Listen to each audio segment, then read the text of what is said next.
Welcome into the State Line Fast Break Podcast. I'm your host, Kasey Boone. And man, it feels good to be back. It has been quite a while since we have done an episode of this podcast. I am stepping in for a new edition of the podcast, which I am calling the ISO. A couple times a month, maybe once a week, I'm going to come on here, do a solo podcast about some topics that I want to hit and get out to you. A lot of it will be done under a very specific Spurs lens. Obviously, that's the team that I root for within the NBA, and this is a podcast geared towards the National Basketball Association, one that me and Josh have fallen in love for, and we have one hell of a season going on right now in the league that we choose to indulge in. And these podcast episodes, we're going to try to roll out weekly what you had known in the past, which was me co-hosting with Josh, but we're going to add a new little wrinkle here, one I'm calling the ISO, and within these ISO podcasts, I'm going to have 3 to 5 topics per episode, get in and out 30 to 40 minutes, just kind of hit some topics, get some thoughts out, get something put out to the internet so you all can enjoy my thoughts, which who knows if you even care, but I'm going to give you my thoughts. Especially when the Spurs are having the season that they are. I just can't hold back, and it's pretty much the only thing I want to talk about every day. So this will be a good way for me to fully get my thoughts out. So with that being said, we are back. You can expect some new episodes from us, and let's get into the first edition of the ISO. I'm going to start out with the All-Star game that just transpired this past weekend. We had pretty much a dud of a Friday and Saturday night. Friday night you had the celebrity contest, which had Shams Charania bricking every shot that he put up, Taco Fall dominating a bunch of celebrities, which you could imagine given the size of stature of that human being versus who else was in the competition. And then we had the Rising Stars game, which I actually thought was very competitive. Unfortunately, being in LA in the start time due to the Olympics, maybe didn't generate the buzz and the attention and the crowd that the NBA would have liked, but I really liked the showing of the young stars in the league. Of course, I'm going to have a bias, and I really enjoyed the intensity that Steph Castle, Dylan Harper, and Carter Bryant brought to the game, and that was a similar trend for the weekend for the Spurs. They brought a ton of intensity, and Wembanyama, as noted, just about anywhere you can find media related to the NBA is given a lot of credit for the resurgence of the All-Star game in a way. He came out multiple times publicly before the event and claimed how he would be bringing a different level of energy and intensity and focus level to the game. He was going to go out there and try from the very start, and you saw that from the moment the ball was tipped. He tipped it, sprinted straight to the block, got a post up on Cade Cunningham, and just two-hand tomahawk slammed it. And from that moment on, you saw guys like Ant Edwards, even Cade. I thought Jalen Duren came in and played pretty hard.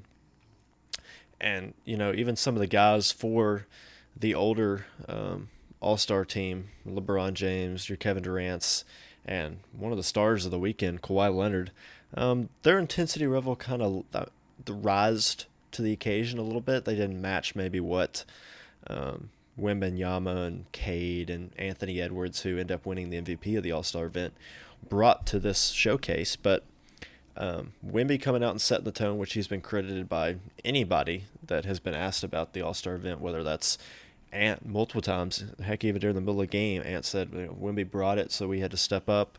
Donovan Mitchell was asked about it. He credited Wembanyama, Devin Booker. So several guys made the obvious intentional dialogue to credit Wembanyama with the performance of the All-Star weekend. And obviously the format has a lot to do with it, with being USA versus the world.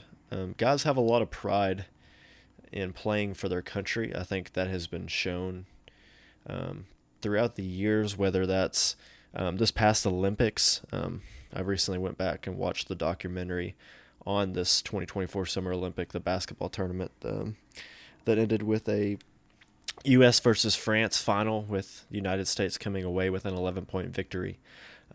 But it means something to these guys, and having that type of format I think is very good. Hockey had the Four Nations face-off this past year, and the intensity level of that event is was outrageous. The games were incredible to watch. So to see that type of stuff transpire during the NBA All-Star Weekend is very promising, and I think there is a future for this type of format. Credit to Adam Silver for making that change. Now, you also need the players, as we've mentioned, like Wembanyama, to go out and make a statement. I'm here to play. You all better rise to the occasion, or I'm going to flat out embarrass you. There was a play early in the World versus USA portion where Wemby caught a post up on Kawhi Leonard, and Kawhi ended up showing up eventually, but Kawhi, you could tell, was not maybe taking the moment as serious, kind of swiped down. Wemby pulled through, ripped up, and just slammed it right on Kawhi. That's one of the best defensive players in the league. It was a moment where Wemby said, I'm not taking this lightly, and we're going to make something of this. So that was awesome to see. Awesome to see Mitch Johnson, who my co-host Josh Miller multiple times claimed he didn't know how good of a coach he could be, was very skeptical of the job that he would do as the Spurs head coach, was even doubtful that the Spurs would be in the position they are this year, sitting at 38-16, second place in the West of the All-Star game, which, whom's to thunk it? I said multiple times on this podcast before our hiatus that I believe the Spurs were a shoe-in playoff team. They didn't have time to fool around and be a play-in team or miss out on the playoffs altogether. This was the year they needed to make the jump to a playoff team. Now, I didn't necessarily predict that they'd be the 2 seed in the Western Conference, but here we are. It's been a joy of a season to watch. My days are ridden with what can the Spurs do next. They truly dictate the mood this time of year for me, and so it's very, very rewarding to see them in the position they are now, and we reap the benefits of that as Mitch Johnson was named All-Star head coach for the Western Conference. Obviously, Mark Daigneault and the Oklahoma City Thunder have a better record, but due to the league rules where a coach cannot coach in consecutive All-Star games, Mitch Johnson with the 2-seeded Spurs was given that nod. Very deserving honor. Sean Sweeney, the associate head coach and defensive coordinator for the Spurs, has been huge and, just revelation for this team defensively. They are top 5 in net rating. I think as high as 1 at one point throughout the year. I think they're sitting at 3 in defensive net rating up to this point in the season, which is incredible. Credit to Sean Sweeney and that staff. And it starts at the top with Mitch Johnson, who, by all accounts, the players adore and love. The energy, the intensity, the camaraderie he brings. He grew up as an assistant under Greg Popovich. A lot of the guys that have been here for a while had Mitch as their pregame coach. They'd go through their pregame warm-up. Mitch would kind of be directing them through that. So it's kind of cool to see that relationship develop into a head coach-player relationship that it is now. But we also saw De'Aaron Fox playing on that older all-star team and even hitting the game winner off a hockey assist from LeBron James, of all people, the guy that I've criticized more than anybody. Made an unselfish play, passed it to Donovan Mitchell as he cut through the lane. You would think Donovan Mitchell probably takes that shot at the rim if he was playing with anybody else but an all-star team, but he had obviously loads of talent all around him. Found Fox out on the perimeter. Fox with a pump fake, sidesteps to his right, 3, laces it, nothing but the bottom of the net, didn't even get close to hitting the rim. Good to see Fox have a signature moment after he got the invite after a Giannis Antetokounmpo injury that kept him out of the All-Star game. So the Spurs ended up with 2 All-Stars, which Mitch Johnson was very adamant in one of his post-game press conferences before the break that the Spurs were the 2 seed in the West, and you saw teams around them. The Thunder got 2 All-Stars. Nuggets got 2 All-Stars. Rockets got 2 All-Stars. Lakers had 2 All-Stars. So there was teams around them that maybe didn't perform up to this point in the year as well as the Spurs have 2 All-Stars. Steph Castle said in an interview that De'Aaron Fox deserved an All-Star nod. Mitch Johnson said Castle or Fox deserved it. Obviously, the veteranship of Fox probably led him to get that honors over Castle, but man, what a player Castle has been for the Spurs this year, has been pivotal in the 6-game win streak that they are currently on heading out of the break. Just truly, truly you can't say enough about the impact that he makes on both sides of the ball. I wish I did a pod directly after that 40-point triple-double because I don't think I've had a sugar high from a Spurs player's performance like that in a while. That putback dunk he had to seal the 40-point game just will go down in the lore of the season that the Spurs have had so far. His effort level, just on both sides of the ball, I think it gives this team an identity that you can mask and use all year long, and it gives guys just this extra edge, even in the monotonous part of the season where maybe you can kind of start just feeling your way out. Like maybe this isn't the game we give 100% effort. It's guys like Castle. It's guys like Keldon Johnson who deserves to be in the Sixth Man of the Year conversation. Obviously, Naz Reid, who's won the award before, is leading that race right now. Is having another good season, but it's Keldon is that spark plug off the bench that has been just tremendous for the Spurs. There's games where he comes in and he's got this little patented spin. He's going left, spins going right to get back to that hook over the left shoulder with the right hand that he's kind of perfected this year. And there's just moments where he'll go and do 4 or 5 of those shots in a row, and he can microwave your way to 8 to 10 points just bang in an instance. And the Spurs go from, all right, we're kind of shaking the water, we're feeling this team out, to, okay, Keldon's came in, team's ready to go. Let's push and extend a lead, or we'll make our way back into it if we've kind of slipped up to start the game. Just awesome to see Steph Castle and Keldon bring that energy to the team this year.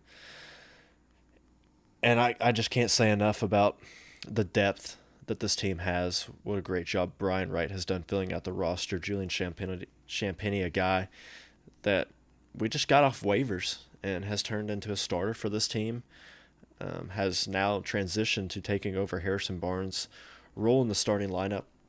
Harrison, who's really had kind of an up and down year, had a great start to the year, went through a cold stretch, and now is kind of making his way back up trend-wise in terms of three-point percentage and just overall impact on the court, as Sean Elliott has referred to him multiple times on the Spurs broadcast as Mr. 100%. And so that's just kind of the level of intensity that really every guy on this team is bringing. Champagnie's brought this level of three-point shooting that the Spurs have definitely missed in the past. I really love Devin Vassell's game and how it's transpired to be a co-star and really embrace a role, which I didn't know if Devin was the personality to embrace a role, because you could always tell that he just loves to score the ball, loves to have the ball in his hands.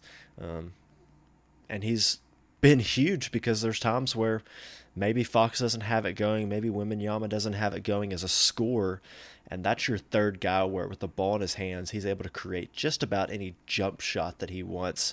Obviously, we know Castle's pedigree at getting to the lane and finishing at the rim, but that's different than these off-the-dribble pull-ups that Vassell brings. It's just another level and dynamic to the offense that I think is huge for this team really progressing forward. As a ball club, you need a guy like that to where if things break down, he can create his own shot, especially with the attention that Fox and Wembanyama are going to have, especially as we get into playoff time. You need a guy like that. So that's been awesome to see.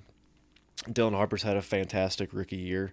I'm just going to go ahead and nip this right now to the people that are mainly Kevin O'Connor and other media members that want to say, oh, the Spurs should have taken Con Knipple over Dylan Harper. Look, I loved Con Knipple as a prospect. You can go back to listen to this podcast pre-draft, pre-lottery. You can go back and look at my rankings. I had Con Knipple as the third guy for a good portion of the offseason. I thought he was right behind Harper. I thought he was right behind Cooper. But there's a difference between playing on a mediocre ball club, which the Charlotte Hornets have been one of the best surprises in the league. The way they've played ball, mainly in January and February, has been incredible. They even got a win over the Spurs just a few short weeks ago. And so, look, Colin Knipple is a great player, and he's on track to win the Rookie of the Year award, par for par with Cooper Flagg as we sit here right now. But Dylan Harper has this unique and just unteachable ability. Nothing stonewalls this kid. He doesn't get flattered by the moment. Just the contact and finishing ability that he has around the rim is special.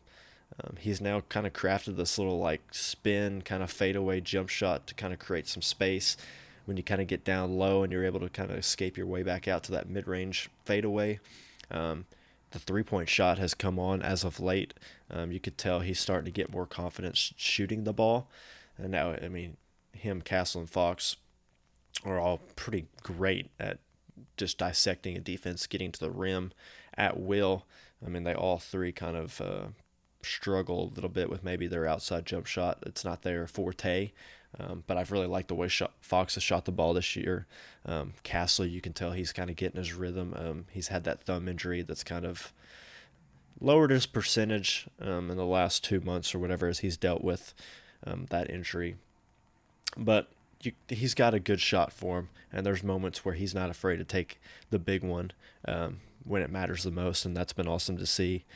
And Harper, I mean, even in the Rising Stars game, he made several big shots. He's not afraid to shoot them, and he's been knocking them down at a impressive clip as of late. He's still far from perfect, and he's got a lot of things that he even will tell you that he's going to need to work on. But as I said, even on this podcast, and people will hate on me for it probably even now, that kid is an above-average defender. He competes his tail off on the defensive end. I really love the effort that he brings. And now there's going to be moments where he's going to get blown by superior guards that are just super talented offensively. That's going to be just about any player in the league. Even Castle, when he's guarding Shea or when he's guarding Luka, he's going to have moments where there's going to be lapses. You're just not going to be able to defend those guys perfectly every single play down the court. But the level to which they hound guys, they're point of attack defenders, and they want to get after guys. And I think Fox has even done well with this. Now, Fox is probably a more liability in terms of defense as Castle and Harper, and obviously Castle would be your all-defensive caliber player this year. But Harper competes his tail off and has been a net positive defensively, which may have surprised several people. You could just tell by the instincts defensively that he had at Rutgers. He didn't have a shot blocker like Wembanyama behind him, so he couldn't play as aggressive on ball. He couldn't play as aggressive at the point of attack, and so you're seeing just him reap the benefits of having a guy like Wemby behind him, and that's really going to be beneficial to the entire team. Their on-ball pressure is going to be higher up. They're going to be able to help off of certain defenders to try to take away the primary score of another team, because they're going to have Wembanyama for weak side rotations. So the entire team, and like I said, Sean Swinney's done a heck of a job. Defensive net ratings, top 5 pretty much the entire year. Top 3, I think, right now. So that's been awesome to see. And so that's a little recap of just where I have the Spurs right now. Just kind of my thoughts on the season thus far. The All-Star break and such was a success overall, in my opinion, even though I would say Saturday and Friday were not your best outputs. But the Sunday game was really impressive to see, just the step up that we've had from the last few years. And they put out the ratings, and it's the highest watched All-Star game since 2011. So just the proof is in the pudding, and the NBA ratings, as we talked about a ton on this podcast last year, is up overall. And so the league's in a very good spot in terms of that. They're trending towards expansion, which it's supposed to be voted on this summer. Many media members feel very good about where that stands in terms of adding 2 teams, likely the Seattle Supersonics, and it seems like Vegas is going to get that secondary team. And so we'll kind of see how that plays out in the coming months, but you can look towards a podcast with me and Josh about league expansion, which we had that talk in the past, but now it seems like that reality is right around the corner. So that's exciting to look forward to. What's not so exciting is another major topic that I wanted to hit on in this episode of the ISO. The NBA's got a massive problem. It's called tanking. And look, this problem has been around for generations and generations. This isn't a specific issue for this season, but the nature and the level in which this is occurring and just the tactics that teams are using this year versus previous years is what's really drawing the attention of the league, and why we've seen 2 fines already given out this year, one to the Utah Jazz for $500,000 and one to the Indiana Pacers for $100,000. And so now that you see the league take some of these actions towards it, you can tell that this is going to be a point of emphasis in the offseason that will be addressed. And just to put it blunt, like, I don't have a problem with tanking. I think it's the natural progression of a team that you're going to get to a point where the roster you have is not sustainable. The talent that you have is not going to get you to the level in which that you need to be at as a successful ball club, and you're going to have to bottom out in some form or fashion in order to recoup talent in the draft, because the way that the league is set up now, there's pretty much no star player or significant player that's going to be franchise chasing is going to become available in free agency. So storing all this extra cash in free agency doesn't do a whole lot of teams very good. And then the trade market with the CBA rules makes it very difficult to execute a full rebuild via trade. However, they can use that cap space that they would use in hypothetical free agency or just trade signings, take back salary from teams, and add additional draft capital, and that's the way teams are refueling rebuilds nowadays. The issue then becomes when you sacrifice the integrity of the league. And once again, with the ISO, I'm always going to have a Spurs lens to this version of the State Line Fast Break podcast. And so I'm going to talk a little bit now about the Spurs method of tanking, and then that's going to lead me into the tanking that we are seeing now.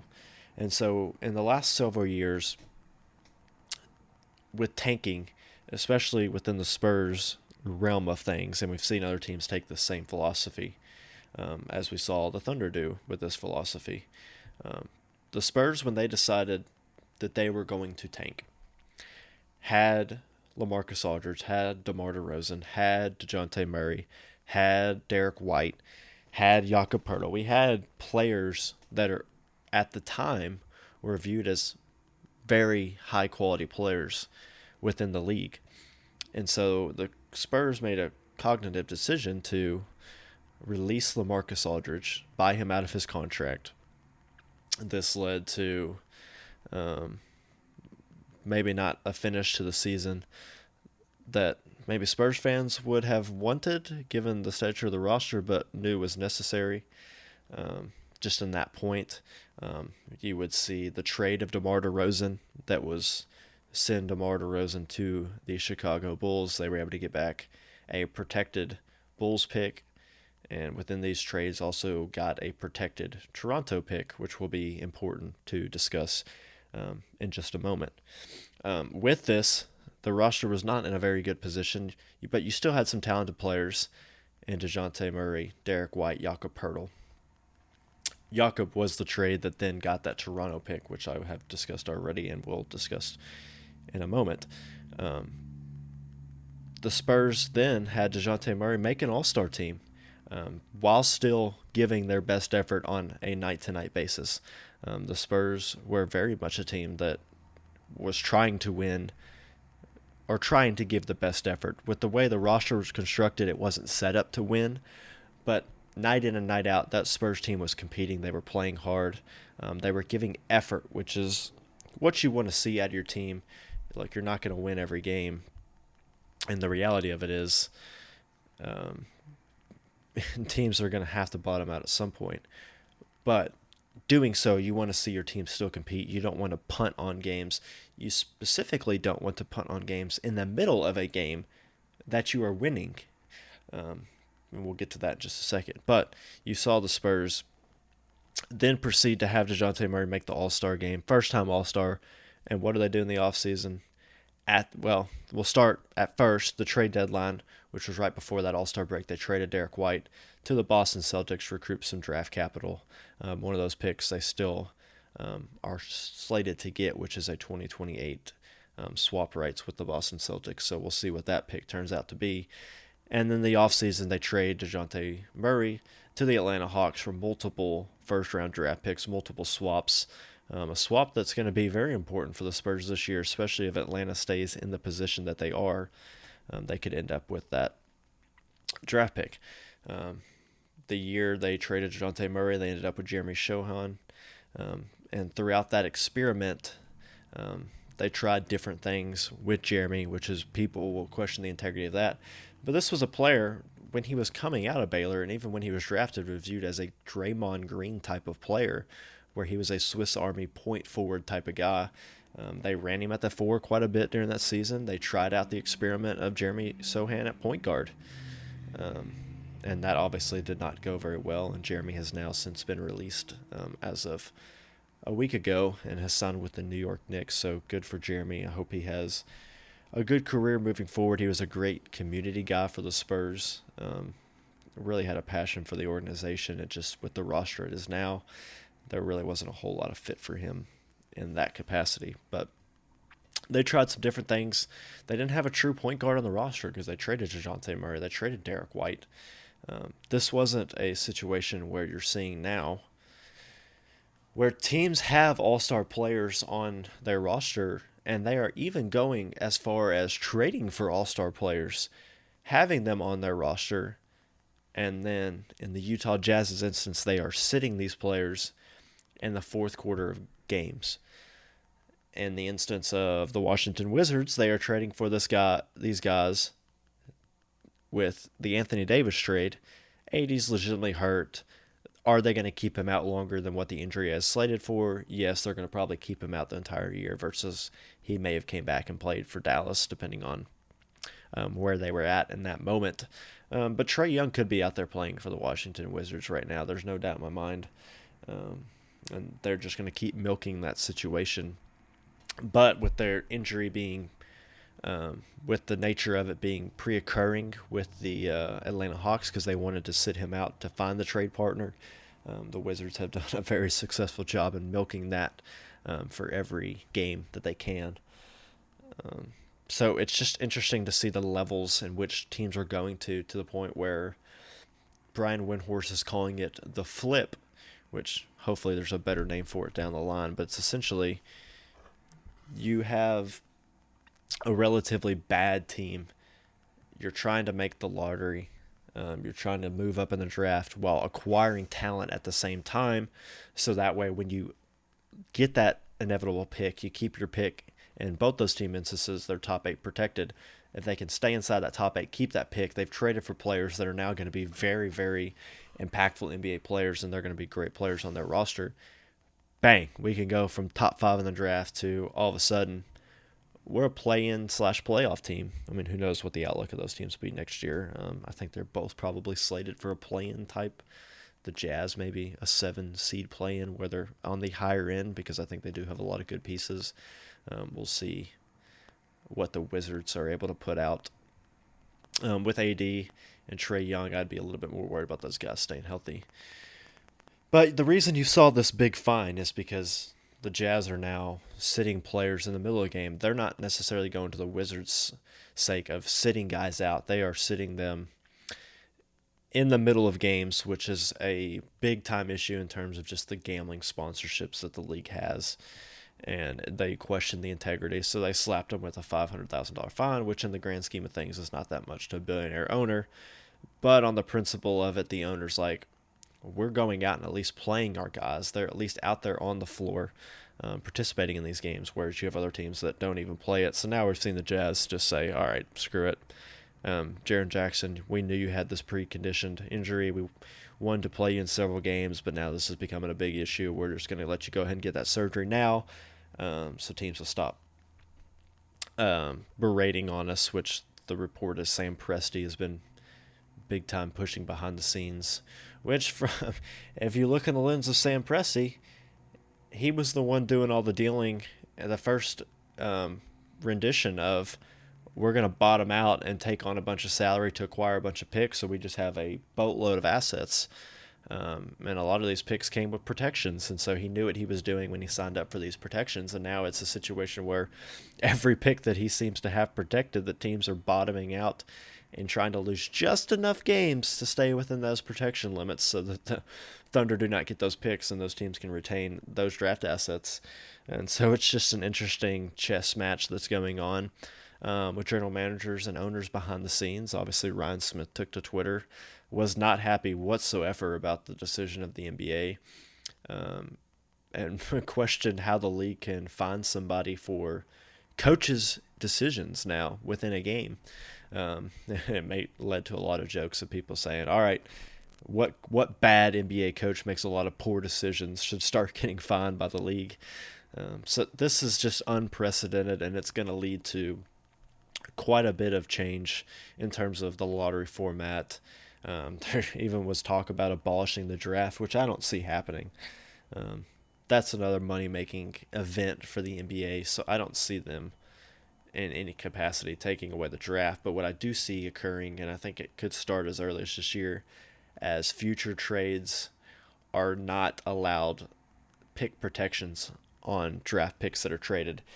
I don't think they abolish pick protections totally. I think you're going to have the ability to protect within the top four, which within the lottery, they only pull ping pong balls for the top four. So I think they will allow to protect if you were to land the ping pong ball combination that you need, and then protect in the lottery. So there's no more of this top 7 protected, top 8 protected, top 10 protected. You can protect it if it lands one of the combinations, and you can protect it if your team lands in the lottery. And so that's kind of what I see happening in this instance. And look, a lot of the trades that have happened in recent memory have had protections on draft picks, and so you've kind of seen that become a mainstay in NBA circles and just a tool for general managers to use to push trades along that otherwise wouldn't get done. And so it'd be interesting to see how that shapes the market in terms of trades, if that were to be the case. I think that's probably the first step, and then the second step would be reform the lottery odds once again. Maybe you flatten them even further. Maybe you go back to the old way it's done. However the league decides that it feels would best prevent tanking. And I'm just not sure. Like, it's going to be hard. I mean, teams are going to manipulate the rule book. They're going to manipulate games in a way that's beneficial to their team, whether that's manipulate in a way that helps you win, manipulate that in a way that helps you lose. It's going to be very hard to litigate and prevent tanking altogether. And people have proposed different solutions, whether that's at a certain point you stop counting losses towards lottery odds, you start counting wins towards lottery odds, you have a tournament that decides who gets the picks. And so there's so many different ways that you can go about this. I'm not sure I have the obvious solutions to it. I do know I would start with talking about the pick protections on traded picks, so you stop having teams that are maybe the 10th worst record in the league, and they're like, oh man, we gave up a pick that's top 8 protected. Let's lose an additional 10 games so we can jump up and keep that pick. So I think that's where you start. And that's probably the first place that the league will look into, as has been mentioned from many media members that would have connections to the league in a way where they would have that type of information. But overall, tanking is going to be a part of the sport. Teams are going to lose games and put a bad product out there with the intention of trying to rebuild their roster. It's been something that's been done through the course of time. It's just evolved in a way to where now there's a level of integrity that people view as to being jeopardized. And then obviously as that becomes a factor, when you start jeopardizing the integrity of the game with so many gambling partners now involved in the league, that's going to raise massive red flags. And they're going to have a lot of pressure from corporate sponsors that supply a lot of income to these owners that are making these decisions. And so it's fascinating to see how this kind of lines out. I'm generally on Team Tank. Teams should be allowed to bottom out. I think they should do it the way teams have done it in the past, where they do gut their roster and rebuild it that way instead of, I'm not necessarily a fan of, hey, let's protect all of our picks. Let's go out and get good players, but let's not play these good players so we can add a pick with these good players to make our team even better. And now everybody's got a strategy. It's just the part of sitting the mid-game that maybe I don't necessarily like, but I don't fault the Utah Jazz for doing it because, I mean, honestly, if I was in the situation, and I think just about any person that talks about this, if they were in the same situation the Jazz were in, where, look, at this point in the year, they weren't going to be probably a prominent playoff team. They had a little bit more success at the start of the year than people probably would have expected, and then they started to try to manipulate games at that point. But I can't fault them for taking all measures, especially in a loaded draft class like this, to ensure that they continue to acquire talent onto their roster. And that's going to be a Jazz team that's going to be one to be reckoned with and a tough out in every game they play next year, assuming that they are attempting to win games and the health of Lauri Markkanen and Jaren Jackson Jr. will be prominent for their success. But those are two topics: the All-Star Game, Team USA versus Team World, and then the tanking conundrum that we have in today's society within the NBA that I wanted to touch on. If you have some topics that you want me to hit on the ISO, more than willing to share those with me. Would love to have suggestions and am excited to do these to where I can just maybe touch on some topics that we don't necessarily get to deep dive on the normal podcast, because once games start up, there's going to be a primary focus of, we're going to recap games that are taking place. We're going to highlight teams that need to be talked about and events that are happening. There's going to be injury, unfortunately. There's going to be teams that go on win streaks. There's the playoffs coming around that we're going to analyze every series. Awards races are coming down to the wire. There's going to be a ton of stuff on the normal podcast with Josh that we're just not going to be able to hit on throughout the course of a week, and just some small topics like this that I would like to hit on. And of course, there's going to be a lot of Spurs basketball talk within these versions of the podcast. And so I hope that doesn't bore you too much, but it's something I'm very passionate about and something that I'm going to continue to talk about quite a bit over the course of these episodes of the ISO.